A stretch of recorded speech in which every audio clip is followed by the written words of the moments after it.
একদিন এক শিকারী জাল নিয়ে বনে হরিণ শিকারের জন্য বের হলো। সে একটি সরু গলিতে জাল পেতে অপেক্ষা করতে লাগলো। হঠাৎ একটি হরিণ পিছন দিক থেকে ছুটে এসে জালে আটকা পড়ল। শিকারী দ্রুত এসে হরিণটিকে ধরে ফেলল। এই হরিণটি কিছুদিন আগে দুটি বাচ্চা জন্ম দিয়েছিল। বাচ্চাগুলো গভীর জঙ্গলে রেখে সে খাবার খুঁজতে বের হয়েছিল। এখন সে শিকারীর হাতে বন্দি, আর তার বাচ্চারা তার জন্য কান্না করছে। হরিণটি চুপচাপ কাঁদতে লাগলো, তার চোখ দিয়ে অশ্রু ঝরছিল। সে ভাবছিল, আমার বাচ্চাগুলোর এখন কি হবে? আমি যদি মারা যাই, তারা কিভাবে বাঁচবে? এদিকে রাসূলুল্লাহ সাল্লাল্লাহু আলাইহি ওয়াসাল্লাম হঠাৎ সেখানে উপস্থিত হলেন। তিনি হরিণটির কান্না শুনে তার কাছে গেলেন।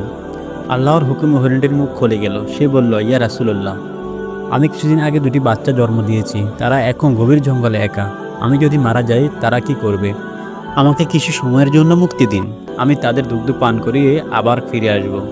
রাসূলুল্লাহ সাল্লাল্লাহু আলাইহি ওয়াসাল্লাম তার কথা শুনে শিকারীকে বললেন, এই হরিণটি দুটি বাচ্চা রেখে এসেছে, তুমি এটি মুক্তি দাও, এটি ফিরে আসবে। শিকারী বলল, এটা বিশ্বাসযোগ্য না।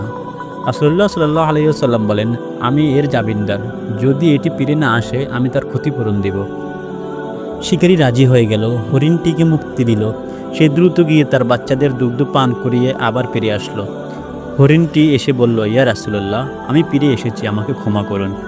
শিকারী এই দৃশ্য দেখে অবাক হয়ে গেল। সে বুঝতে পারল রাসূল সাল্লাল্লাহু আলাইহি ওয়াসাল্লামের দয়া ও সত্যের প্রতি তার বিশ্বাস কত গভীর ছিল।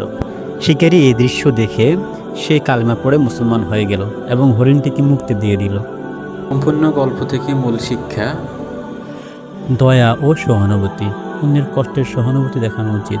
সত্যের প্রতি বিশ্বাস। সত্যের পথে চললে আল্লাহ সাহায্য করেন। অঙ্গীকারের গুরুত্ব। অঙ্গীকার পালন করা উচিত, তা যত কঠিনই হোক। মানবতা ও ধর্ম। ধর্ম ও মানবতা একে অপরের পরিপূরক।